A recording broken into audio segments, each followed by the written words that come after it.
When discussing the ever-changing landscape of the NBA, there are certain players and cities that garner more attention than others. Maybe they have a young blossoming superstar like Luka, Zion, or Giannis. Maybe they play in a large market like Los Angeles, New York, or Chicago. But little does the NBA know, one of the best teams is tucked away in the Midwest.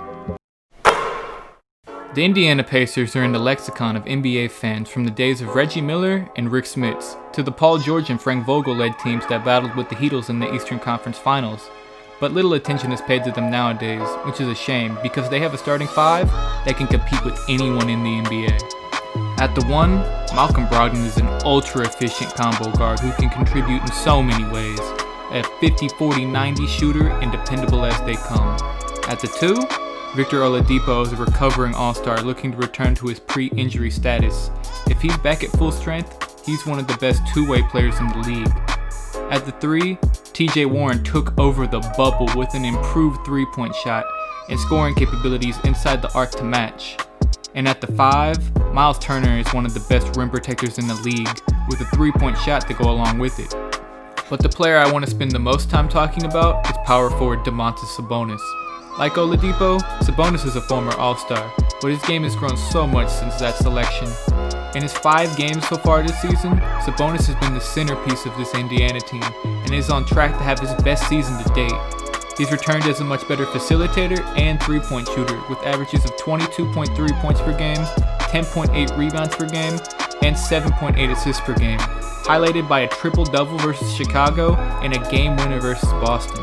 Sabonis has been incredible, and I believe this team can only go as far as he can take them.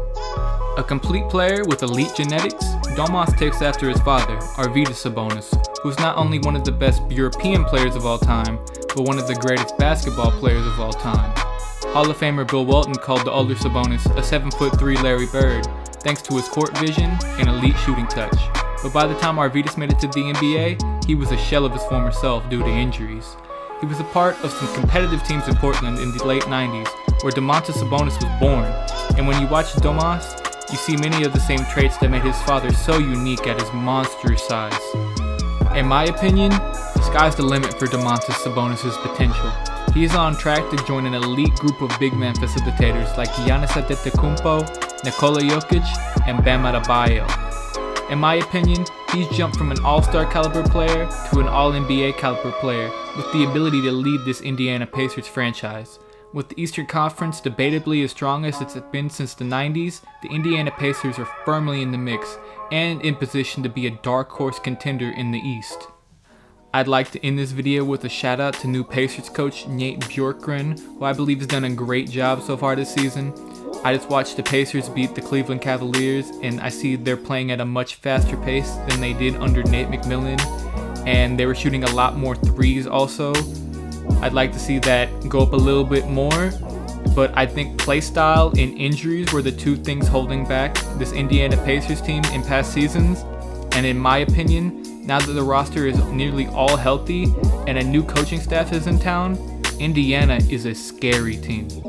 If you like this video, leave a like and don't forget to subscribe because it would really help me grow my channel. I'm going to start pumping out videos more frequently, so if you subscribe after this video, you can say you've been down since day one. Thanks for watching and stay tuned for more videos.